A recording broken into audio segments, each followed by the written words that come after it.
आशा करता हूँ आप सभी बहुत अच्छे होंगे। मेरा नाम अभय गुप्ता और आप देख रहे हैं लाइट ऑफ साइंस। आज की इस वीडियो का हमारा टॉपिक है प्रोटोप्लाज्म, साइटोप्लाज्म और most important topic endoplasmic reticulum. इस वीडियो में हम समझेंगे साइटोप्लाज्म के बारे में, प्रोटोप्लाज्म के बारे में, एंडोप्लाज्मिक रेटिकुलम क्या होते हैं, उनके स्ट्रक्चर को समझेंगे, उनके फंक्शन को समझेंगे। बस इस वीडियो को अंत तक जरूर देखिएगा।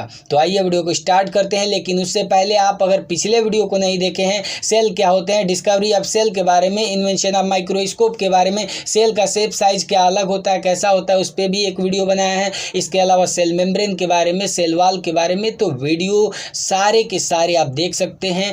डिस्क्रिप्शन में लिंक है, वहाँ पर जाएं और जो है कि सारे वीडियो लाइन बाय लाइन देखें, या प्लेलिस्ट पर जाएं, वहाँ पर आपको लाइन बाय लाइन वीडियो देख सकते हैं। अगर आप improvement in food resources class 9 के सारे वीडियो लाइन बाय लाइन देखना चाहते हैं तो प्लेलिस्ट पर जाएं, वहाँ पे लाइन बाय लाइन आपको सारे वीडियो मिल जाएंगे, वहाँ पर जाकर आप देख सकते हैं। हमारे सारे वीडियो देखने का मतलब पूरा इमेजेज और वीडियो के माध्यम से आपको समझाने की कोशिश करते हैं, वे भी एकदम सिंपल लैंग्वेज में। तो जाइए जरूर देखिए। तो आइए वीडियो को स्टार्ट करते हैं।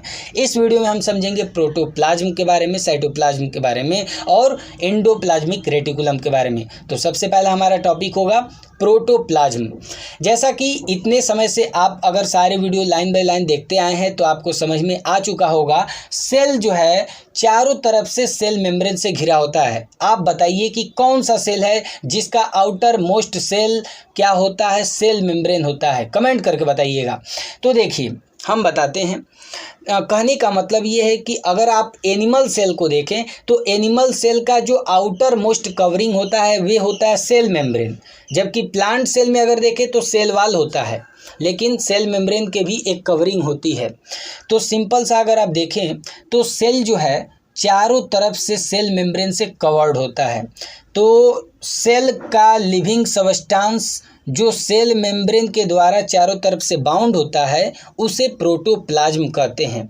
नहीं समझ में आया? आप स्क्रीन पे फिगर देखिए।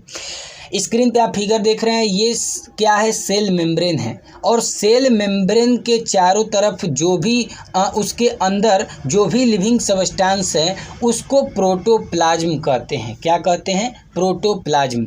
और ये जो प्रोटोप्लाज्म होते हैं जेली लाइक होते हैं, विस्कस होते हैं, कोलाइडल होते हैं या सेमी फ्लूइड होते हैं। अब भाई जेली लाइक आप देखे होंगे, जेली जिस प्रकार का होता है, या तो विस्कस का मतलब थोड़ा गाढ़ा होना, ठीक है ना। विस्कस जैसे जो जेली होता है वे विस्कोसिटी दिखाता है, विस्कस होता है, थोड़ा गाढ़ा होता है। कोलाइडल होते हैं या तो सेमी फ्लूइड होते हैं। सेमी फ्लूइड ना ही पानी होगा ना ही पूरा सॉलिड होगा, ठीक है ना, सेमी फ्लूइड जेली जैसा, ठीक है। तो जो प्रोटोप्लाज्म होते हैं वे जेली लाइक होते हैं, ठीक है। प्रोटोप्लाज्म में देखिए क्या क्या होते हैं। प्रोटोप्लाज्म में सेल के अंदर जो कुछ भी होता है ना वे सब होते हैं, सिर्फ दो चीज़ों को छोड़ के याद रखिएगा, सेल वॉल और वैक्यूल के अंदर जो कंटेंट होता है वे, उसको छोड़ के बाकी सब प्रोटोप्लाज्म के अंतर्गत आते हैं। मतलब हमने क्या समझा ये देखिए, सेल मेम्ब्रेन से चारों तरफ जो भी लिविंग सबस्टेंस अंदर ढके होते हैं उसे प्रोटोप्लाज्म कहते हैं। तो आपने देखा सेल मेम्ब्रेन के अंदर जो भी लिविंग सबस्टेंस है उसे प्रोटोप्लाज्म कहते हैं। और जो प्रोटोप्लाज्म होते हैं वे जेली लाइक होते हैं। और प्रोटोप्लाज्म में वे सब कुछ आते हैं जो सेल के अंदर होते हैं, दो चीज़ों को छोड़ के, सेल वॉल और वैक्यूल के अंदर जो कंटेंट होता है उसको छोड़ के। बात समझ में आ गई? प्रोटोप्लाज्म को हम दो भागों में बांट सकते हैं, एक साइटोप्लाज्म, दूसरा न्यूक्लियोप्लाज्म। न्यूक्लियोप्लाज्म जो है हमने न्यूक्लियस जब पढ़ाया था तो उसमें हमने सब कुछ बता चुके हैं, उसको देख लीजिएगा। साइटोप्लाज्म समझते हैं। देखिए साइटोप्लाज्म क्या है, ये प्रोटोप्लाज्म का ही एक पार्ट है। और कहाँ से कहाँ तक होता है तो देखिए हमने आपको बताया था कि सेल के अंदर न्यूक्लियस होते हैं और न्यूक्लियस चारों तरफ से न्यूक्लियर मेम्ब्रेन से ढका होता है। यानी न्यूक्लियर मेम्ब्रेन और सेल मेम्ब्रेन, इन दोनों के बीच का जो पार्ट होता है उसे साइटोप्लाज्म कहते हैं। आप इमेज के थ्रू समझिए। देखिए ये है आपका सेल मेम्ब्रेन और ये है आपका न्यूक्लियर मेम्ब्रेन, और इन दोनों के बीच में जो आपका पार्ट दिखाई दे रहा है, जो भी स्पेस दिखाई दे रहा है, जो भी चीज़ें दिखाई दे रही हैं, उसे कहते हैं साइटोप्लाज्म। मतलब एकदम सिंपल हुआ। साइटोप्लाज्म क्या होते हैं? तो प्रोटोप्लाज्म का एक पार्ट होता है। प्लाज्मा मेम्ब्रेन और न्यूक्लियर मेम्ब्रेन के बीच का स्पेस को ही क्या कहते हैं? साइटोप्लाज्म कहते हैं। बात समझ में आ गई। साइटोप्लाज्म में 90% वाटर होता है, 90% वाटर होता है, 7% प्रोटीन होता है, 2% कार्बोहाइड्रेट और लिपिड्स होते हैं और 1% इनऑर्गेनिक मटेरियल होते हैं, विटामिन्स होता है, मिनरल्स होता है। बात समझ में आ गई। देखिए, साइटोप्लाज्म के अंदर बहुत से छोटे छोटे सेल ऑर्गेनेल्स होते हैं। सेल ऑर्गेनेल का मतलब सेल के अंदर छोटी छोटी पार्ट्स होते हैं और हर ऑर्गेनेल का अपना एक खुद का स्ट्रक्चर होता है और उनका खुद का अपना एक फंक्शन भी होता है। बात समझ में आ गई। तो आपको ये समझ में आ गया होगा कि साइटोप्लाज्म के अंदर छोटे छोटे बहुत सारे सेल ऑर्गेनेल होते हैं और वे सेल ऑर्गेनेल का अपना एक स्ट्रक्चर होता है, अपना एक फंक्शन होता है। देखिए, साइटोप्लाज्म में जितने भी सेल ऑर्गेनेल पाए जाते हैं उसको हम 3 भागों में बांट सकते हैं। याद रखिएगा, double membrane bound organelles, single membrane bound organelles और नॉन मेम्ब्रेन बाउंड ऑर्गेनेल्स। बात समझ में आ गई। डबल मेम्ब्रेन बाउंड ऑर्गेनेल का मतलब ऐसे सेल ऑर्गेनेल जिसमें डबल मेम्ब्रेन हो, मतलब 2 मेम्ब्रेन हो, 2 पतली झिल्ली हो। जैसे क्या क्या? Endoplasmic reticulum, Golgi complex, mitochondria, plastids, vacuoles. ये जितने भी आपको नाम बताएं, इनमें क्या होता है? डबल मेम्ब्रेन होते हैं, मतलब 2 मेम्ब्रेन होते हैं। सिंगल मेम्ब्रेन वाला लाइसोसोम, याद रखिएगा। और नॉन मेम्ब्रेन जिसमें कोई मेम्ब्रेन ही नहीं होता है, राइबोसोम, सेंट्रोसोम, सेंट्रियोल्स। बात समझ में आ गई। अब हम साइटोप्लाज्म के अंदर जितने भी ऑर्गेनेल्स हैं इनको एक एक करके समझेंगे। तो आज की इस वीडियो में हम ER यानी एंडोप्लाज्मिक रेटिकुलम के बारे में अच्छे से समझेंगे और आने वाली नेक्स्ट वीडियो में हम गोल्जी कॉम्प्लेक्स, माइटोकॉन्ड्रिया को समझेंगे और 2-2 करके समझते चलेंगे। तो सबसे पहले हम समझते हैं एंडोप्लाज्मिक रेटिकुलम के बारे में। देखिए, आप इस सबसे पहले इमेज देखिए। अगर आप इस इमेज को ध्यान से देखें तो आपको दिख रहा होगा कि ये पूरा एक कॉम्प्लेक्स नेटवर्क है चैनल का। इसमें छोटे छोटे आपको ट्यूब्स दिखाई देंगे, ठीक है। आप अगर ध्यान से देखें तो आपको ऐसा दिखाई देगा, आपको कुछ बैग की तरह दिखाई देंगे, ठीक है। आप इस फिगर को देख के समझ सकते हैं। तो जो एंडोप्लाज्मिक रेटिकुलम होते हैं, आखिर ये होता क्या है? ये सेल के अंदर एक नेटवर्क होता है और वे भी कॉम्प्लेक्स नेटवर्क मेम्ब्रेन के द्वारा बाउंड होता है। हमने बताया कि ये डबल मेम्ब्रेन बाउंड होते हैं, ठीक है।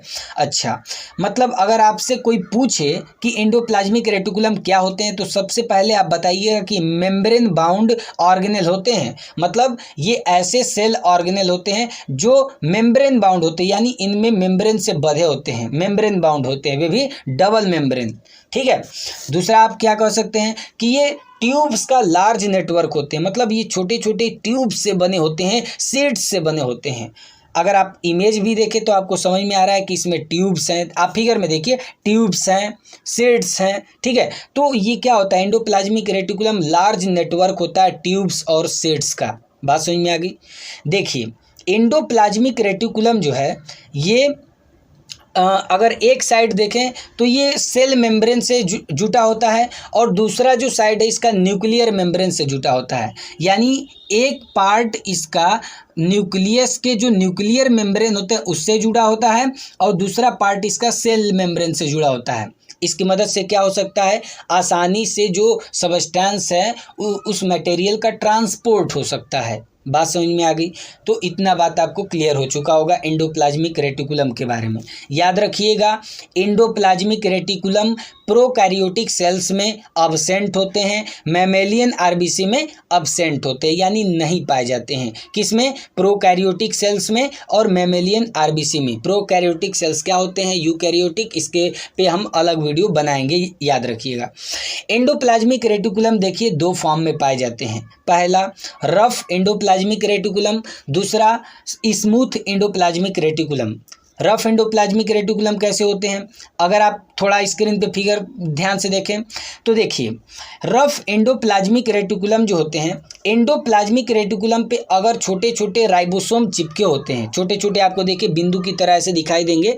तो अगर एंडोप्लाज्मिक रेटिकुलम पे राइबोसोम चिपके हुए होते हैं आउटर सरफेस पे, देखिए अगर, तो आपको दिखाई भी देगा, तो उसे कहते हैं रफ एंडोप्लाज्मिक रेटिकुलम। बात समझ में आ गई। अब ऐसे देखिए कि रोड पे अगर हम बड़ा बड़ा कंकड़ फेंक दे तो रफ हो जाएगा, तो उसी तरह बेचारा एंडोप्लाज्मिक रेटिकुलम पे छोटे छोटे ऐसे राइबोसोम चिपके होते हैं, तो वे रफ हो गया, रफ सरफेस हो गया, इसीलिए इसको रफ एंडोप्लाज्मिक रेटिकुलम कहते हैं। बात समझ में आ गई। रफ एंडोप्लाज्मिक रेटिकुलम का फंक्शन क्या है, ये इंपॉर्टेंट है। तो देखिए, जो रफ एंडोप्लाज्मिक रेटिकुलम होते हैं वे क्या करते हैं, एक्यूमुलेट करते हैं और ट्रांसपोर्ट करते हैं, किसको, प्रोटीन को। देखिए होता क्या है, एंडोप्लाज्मिक रेटिकुलम जो होते हैं जिस पे राइबोसोम चिपका होता है उसे हम कहते हैं रफ एंडोप्लाज्मिक रेटिकुलम, और ये राइबोसोम प्रोटीन बनाते हैं, और राइबोसोम के द्वारा जो प्रोटीन बनता है वे रफ एंडोप्लाज्मिक का काम ही है उसको इकट्ठा करना और ट्रांसपोर्ट करना। बात समझ में आ गई। तो रफ एंडोप्लाज्मिक रेटिकुलम क्या करते हैं, राइबोसोम के द्वारा बने प्रोटीन को इकट्ठा करते हैं और ट्रांसपोर्ट करते हैं। बात समझ में आ गई।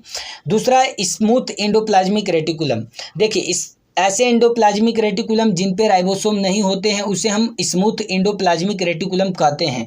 फंक्शन क्या है इनका, तो सबसे पहला तो इनका फंक्शन यही है कि ये लिपिड्स को और स्टेरॉयड को, ठीक है, याद रखिएगा, लिपिड्स को और स्टेरॉयड को बनाते हैं और स्टोर भी करके रखते हैं। बात समझ में आ गई, याद रखिएगा। दूसरा क्या याद रखेंगे, इनमें जो स्मूथ एंडोप्लाज्मिक रेटिकुलम होता है इसमें एंजाइम कंटेन करते हैं ये, और ये ऑर्गेनिक मॉलिक्यूल्स को टॉक्सिफाई करते हैं, ठीक है। स्मूथ एंडोप्लाज्मिक रेटिकुलम का तीसरा फंक्शन ये है कि ये कैल्शियम आयंस को स्केलेटल मसल सेल में स्टोर करते हैं, मतलब जो स्केलेटल मसल सेल होते हैं उसमें कैल्शियम आयन को स्टोर करते हैं, कौन, स्मूथ एंडोप्लाज्मिक रेटिकुलम। फाइनली अगर हम बात करें, हमारा टॉपिक अगर हो फंक्शन ऑफ एंडोप्लाज्मिक रेटिकुलम, यानी एंडोप्लाज्मिक रेटिकुलम का क्या काम है, तो 5 आपको बता रहे हैं फंक्शन, याद रखिएगा। पहला, एंडोप्लाज्मिक रेटिकुलम सेल को मैकेनिकल सपोर्ट देते हैं, ठीक है। दूसरा, ये क्या करते हैं, पूरा सेल के अंदर एक ट्रांसपोर्ट सिस्टम बनाते हैं। आप सोचिए, ऐसे भी एंडोप्लाज्मिक रेटिकुलम का एक जो हिस्सा है वे न्यूक्लियस के न्यूक्लियर मेम्ब्रेन से जुड़ा है, दूसरा वाला सेल मेम्ब्रेन से जुड़ा है, तो आसानी से पूरा एक नेटवर्क तैयार हो गया, आसानी से न्यूक्लियस से जो है कि प्रोटीन जो भी चीज़ें बनेंगी वे सब कहाँ चला जाएगा, सेल मेम्ब्रेन में चला जाएगा। वैसे भी याद रखिएगा, जो एंडोप्लाज्मिक रेटिकुलम के द्वारा लिपिड्स और प्रोटीन तैयार किया जाता है वे सेल मेम्ब्रेन को बनाने में चला जाता है। मतलब जो सेल मेम्ब्रेन बनता है वे कैसे बनता है, तो देखिए कितना खतरनाक बात हो गया। एंडोप्लाज्मिक रेटिकुलम के ऊपर क्या है, राइबोसोम्स हैं, वे सब प्रोटीन बनाते हैं, जो स्मूथ वाला है वे लिपिड्स बनाता है या तो स्टेरॉयड बनाता है, और ये सब कहाँ जाता है, सेल मेम्ब्रेन को बनाने में। बात समझ में आ गई। और ये जो लिपिड्स और प्रोटीन होते हैं ये हार्मोन्स और एंजाइम के रूप में भी काम करते हैं, मोस्ट इंपॉर्टेंट, समझ में आ गया। अगला देखिए, तीसरा ये है कि सेल डिवीजन के समय एंडोप्लाज्मिक रेटिकुलम जो है क्या करते हैं, नए न्यूक्लियर मेम्ब्रेन का फॉर्मेशन करते हैं। यानी जब सेल डिवीजन होता है तो हमने आपको बताया था कि जो न्यूक्लियस के अंदर वे न्यूक्लियोलस होता है वे टूटता है, तो इसमें क्या होता है, जो इस एंडोप्लाज्मिक रेटिकुलम है जब सेल डिवीजन होता है तो क्या करता है, नए न्यूक्लियर मेम्ब्रेन का फॉर्मेशन करता है। जब जब सेल डिवीजन होगा तब तब नए न्यूक्लियर मेम्ब्रेन का फॉर्मेशन करता है, कौन, एंडोप्लाज्मिक रेटिकुलम। अगला फंक्शन क्या है एंडोप्लाज्मिक रेटिकुलम का, देखिए जो स्मूथ एंडोप्लाज्मिक रेटिकुलम होते हैं लिपिड्स और स्टेरॉयड को बनाते हैं, स्टोर करते हैं। पांचवा फंक्शन रफ एंडोप्लाज्मिक रेटिकुलम क्या करता है, प्रोटीन को बनाता है और ट्रांसपोर्ट करता है। बहुत ही आसान तरीके से, आसान भाषा में आपको हमने समझा दिया साइटोप्लाज्म क्या होते हैं, प्रोटोप्लाज्म क्या होते हैं। Most important topic endoplasmic reticulum के बारे में समझें। अगली वीडियो मत देखना भूलिएगा, अगली वीडियो में हम गोल्जी कॉम्प्लेक्स और माइटोकॉन्ड्रिया के बारे में समझेंगे। तो अगली वीडियो में मिलते हैं, तब तक के लिए धन्यवाद। वंदे मातरम।